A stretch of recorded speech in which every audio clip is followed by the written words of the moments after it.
Hello everyone, आप सब कैसे हैं। Welcome back my YouTube channel Ravi basic classes में आप सभी का स्वागत है। आज मैं कक्षा 9 का मैथ्स जो एनसीईआरटी पैटर्न का है उसके बारे में बताऊंगा और ध्यान से देखिएगा क्योंकि बहुत बेसिक से मैं बताऊंगा, अच्छे से एकदम समझा के बताऊंगा। जैसे देखिए, पहला पार्ट जो है आपका 9th में है नंबर सिस्टम, जिसे कहते हैं हिंदी में संख्या पद्धति। क्या कहते हैं? संख्या पद्धति। इसे इंग्लिश में कहते हैं नंबर सिस्टम। क्या कहते हैं? Number system. जैसा कि आप सब जानते हैं, नंबर सिस्टम संख्या पद्धति, कोई भी संख्या जो है 9 मतलब 10 अंक होता है, उन्हीं 10 अंकों के प्रयोग से ही कोई भी संख्या बनती है। जीरो का प्रयोग करके 1 2 3 4 5 6 7 8 9। देखिए कितने अंक हो गए? 1 अंक, 2 अंक, 3 अंक, 4 5 6 7 8 9 10। इन्हीं 10 अंकों के प्रयोग से हम जितना चाहें दुनिया में हम संख्या बना सकते हैं। और संख्या क्या होता है? इसे मान लीजिए अगर मुझे लिखना हो 764 लिखना हो, 764 लिखना हो, तो हम 7 का प्रयोग किए हैं। इन्हीं अंकों में से तो प्रयोग किए हैं, 7 का प्रयोग किए हैं, 6 का प्रयोग किए हैं, 4 का प्रयोग किए हैं। इन तीनों अंकों का प्रयोग करके 764 बनाए हैं। तो हम देख रहे हैं कि जो संख्या में क्या होता है कि अंकों का समूह होता है, और अंकों के समूह को ही संख्या कहा जाता है। मतलब अंकों का समूह ही मिलकर ही तो संख्या बना है। तो ये हो गया संख्या और अंक के बारे में। अब मैं इसमें पढ़ूंगा जो है प्राकृतिक संख्या क्या होता है, क्योंकि इसमें आप देख रहे हैं कि कुछ संख्याएं 1 2 3 4 इस तरह से। और अब मैं आप बताऊंगा आप सबको कि प्राकृतिक संख्या क्या होता है। प्राकृतिक संख्या, प्राकृतिक संख्या जिसे कहते हैं नेचुरल नंबर। तो गिनती में जितनी भी संख्या यूज की जाती है, जैसे किसी भी चीज को गिनना हो, कोई भी वस्तु हो, कुछ भी हो, तो गिनती में जितनी भी संख्याएं प्रयोग की जाती हैं, हम किसी भी वस्तु को गिनने के लिए हम 1 से तो स्टार्ट करते हैं। तो गिनती में प्रयोग करने वाली सभी संख्याएं क्या होती हैं? प्राकृतिक संख्या होती है। जैसे प्राकृतिक संख्या 1 से शुरू होता है, 1 2 3 4 5 6 7 8 9 10। तो हम देख रहे हैं कि कहीं ना कहीं प्राकृतिक संख्या जो है 1 से शुरू हो रहा है कि नहीं शुरू हो रहा है? 1 से शुरू हो रहा है, और इसका कहीं अर्थ तो नहीं है, क्योंकि हम जानते हैं कि हर एक संख्या के बाद भी एक संख्या होता है, तो इसलिए इसका अंत नहीं है। ये हम अगर आपसे कोई क्वेश्चन पूछे कि बताइए कि अंतिम प्राकृतिक संख्या क्या होता है, तो आप कह सकते हैं अनंत, मतलब जिसका अंत ना हो, जो परिभाषित ना, पता नहीं कहाँ तक जाएगा। तो ये प्राकृतिक संख्या हो गया। इसके बाद आ रहा है आपका पूर्ण संख्या। क्या रहा है? पूर्ण संख्या। पूर्ण संख्या जिसे होल नंबर कहते हैं इंग्लिश में। देखिए, इसी प्राकृतिक संख्या में अगर हम जीरो को भी शामिल कर लें, इसी प्राकृतिक संख्या में अगर हम जीरो को भी शामिल कर लें, तो जो हमें संख्या मिलेगा वह जो है आपका पूर्ण संख्या हो जाएगा। तो आपसे कोई अगर क्वेश्चन में पूछे कि बताइए पहली पूर्ण संख्या क्या है, तो जीरो है, जबकि अंतिम पूर्ण संख्या निश्चित नहीं है कि कितना है, क्योंकि हर एक संख्या के बाद एक पूर्ण संख्या आ जाएगा, अनंत है।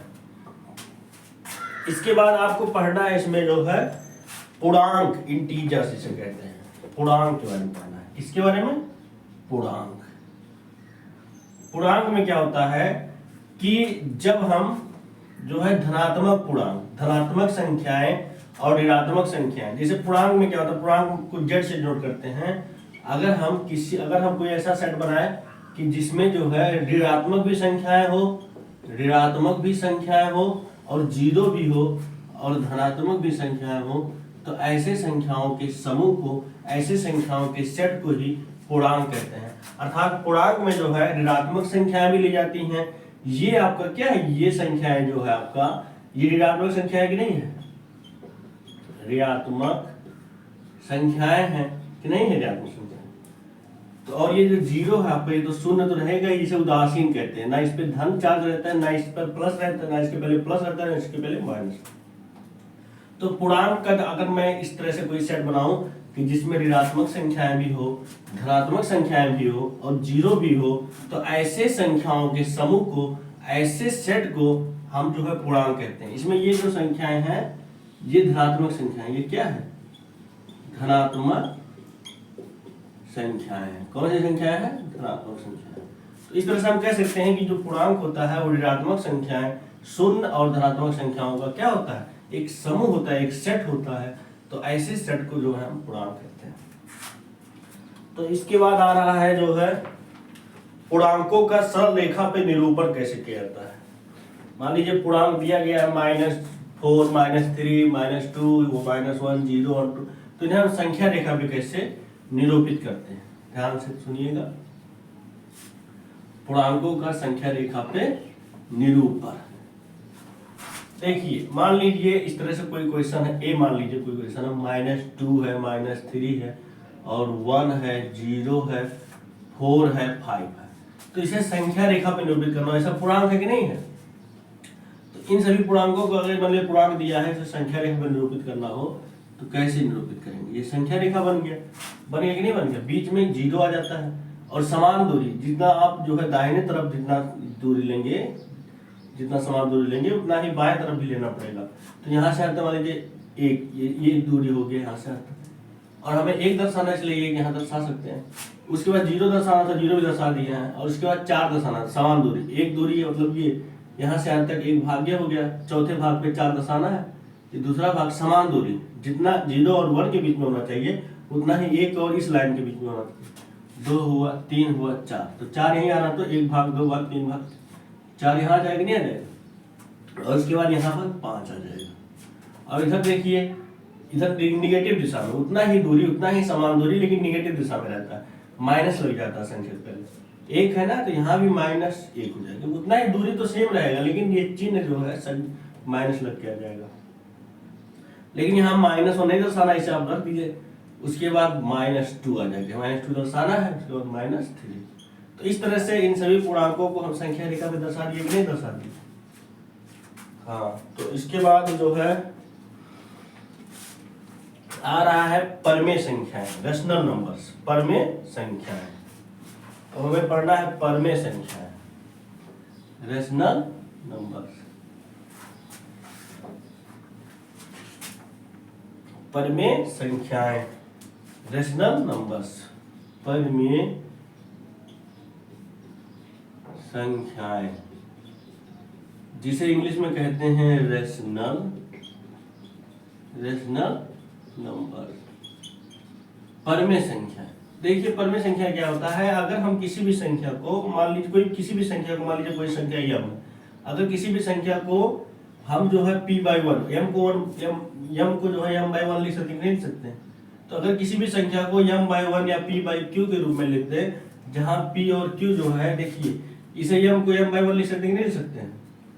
और जहाँ जो है क्या होना चाहिए कि m, ये p का मान है p, m, और ये q का मान है 1, ये दोनों बिलोंग करना चाहिए इंटीजर में।